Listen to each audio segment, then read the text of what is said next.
years. So my name is Vasilios Kosmakos. My name's Adolfho Romero, and we're here with the Samuel Proctor Oral History Program. Today it's February 2nd, 2022, and we have the pleasure to be here with Patrick Elias. Patrick Elias. So nice to meet you, Patrick. So first and foremost, right, give me your position. So you're the owner of this establishment, or what is Yes, it? I am the owner. I've been here over 30 years.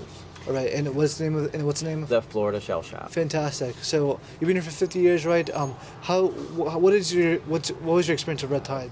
But I grew up in Florida on the beaches, and it's a cycle. Sometimes it's going to be worse. Sometimes it's going to be better. Maybe not better, but it's like the winter. We didn't have a hard winter last year. We have a hard winter this year. Absolutely. So tell me how you grew up, right? So when were you born, right? It's like what'd you do growing up, that type of thing. Well, my family moved to Sanibel back in the mid-'70s, so I grew up on the beaches down there. I did all my schooling up to starting college down in Fort Myers area. I came up here to continue the education, and then just kept working instead of education. Cool. And so why shells, right? Sanibel's known for shells. Really, being in the shell business is like breathing. It's natural. Wow, fantastic. And then, so kind of growing up, right? It's like, you kind of mentioned these cycles, right?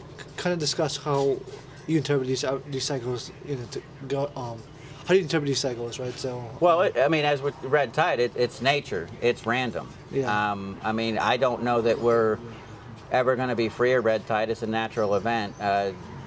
Do I believe that, as you hear in the news, there's a lot of factors that may influence it? Absolutely.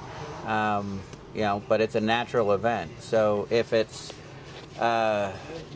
the fertilizing lawns, I'm sure some people over-fertilize, farms over-fertilize. I think everybody from the residential to the farms are all to take some accountability for that.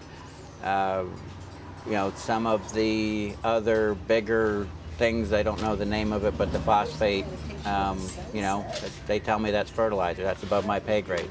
If that's, honestly, if that's part of it, that's part of it. Yes, we are affecting the severity of red tide in some effect, but I don't know that we're ever going to get rid of it. Within the community, how have you seen it change over the past 50 years? Have you seen an increase of tourists, an increase of people moving into this area? Well, of course. I think anything, I think that's all like a public record type thing. Of course, more people are moving into Florida. We are absolutely getting more tourism almost every year. There may be ups and downs, and there's no formula to anything like this. So I wish there was. I wish I knew what day of the week was the best and what hour of the day was the best for me to be in business, but I got to stay open 7 days a week. Yes. Can you tell me a little bit about the impacts of the oil industry? I think you mentioned it a little bit ago.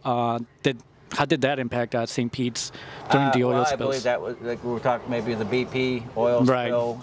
We had two. We had the other tanker out in the mouth of the bay. I think both of them had oil that came up. I don't know that the one in the bay was as detrimental to tourism as the BP one. The BP made national. Was there any questions or anything I can help with? We're good though. Thanks, Wes. Sure. All right. I think BP probably affected us more just because, although I don't know that my memory serves that there was a lot more oil, but I do know that it probably was washing up for a longer period of time, and it did affect, I know the hotels, definitely.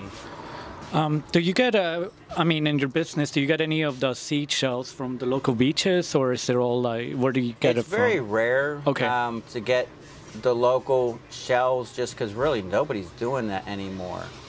My recollection, and you might even know, is for someone to probably collect right now locally, it's not a big licensing type thing, but there is some licenses that they need to collect in a commercial aspect, and I don't know anybody that's going through the process right now. Nobody's approached me.